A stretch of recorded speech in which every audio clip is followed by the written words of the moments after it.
3을 또 31면에서 32면에 근거해서 주제는 사탄은 예수를 유혹했을 때 그분을 실제로 성전에 데려갔습니까?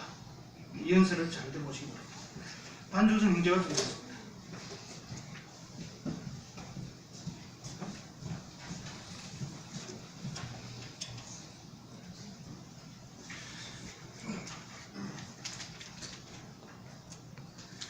사탄은 예수를 유혹했을 때 그분을 실제로 성전에 데려갔습니까? 간단히 말하면 우리는 예수께서 실제로 성전에 서 계셨는지 아니면 환상 속에서 그곳에 계셨던 것인지 확실히 알 수 없습니다.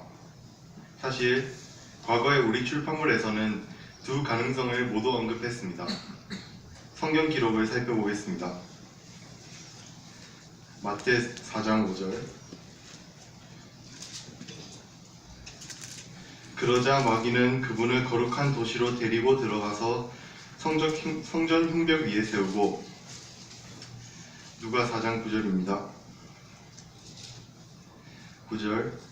그러자 그는 그분을 예루살렘으로 데리고 들어가서 성전 흉벽 위에 세우고 그분에게 말했다. 당신이 하나님의 아들이라면 여기서 뛰어내려 보시오. 과거 우리 출판물에선 이 일이 문자적으로 일어난 것이 아닐 수 있다고 설명했습니다. 예를 들어 파스테 1961년 3월 1일호에선 이렇게 기술했습니다. 광야에서 예수가 유혹받은 일에 관한 모든 기록을 문자적으로 해석하는 것은 이치적인 것 같지 않습니다.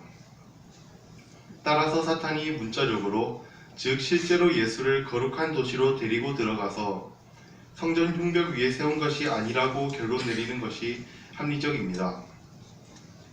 일부 사람들은 예수께서 레위 사람이 아니었기 때문에 성전의 신성한 곳 위에 서 있을 권한이 없다고 주장했습니다.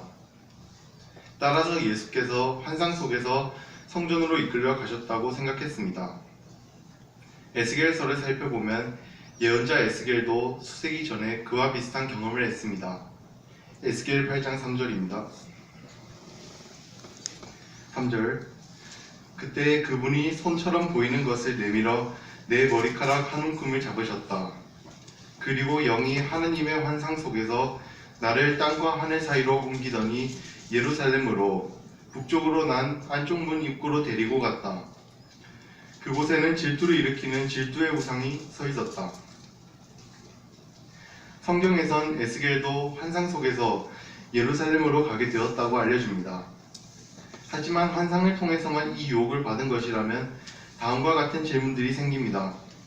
1. 그것이 환상이었다면 그분에게 실제로 유혹이 되었겠는가? 2. 다른 경우에 사탄이 예수께 실제 행동을 하도록, 다시 말해 문자적인 돌을 빵으로 만들라거나 자신 앞에서 실제로 숭배 행위를 하도록 유혹한 것이라면 이 경우에도 예수께 문자적으로 성전에서 뛰어내릴 것을 요구한 것이 아닌가? 한편 예수께서 실제로 성전 흉벽 위에 서 계셨다면 또 다른 질문들이 생깁니다.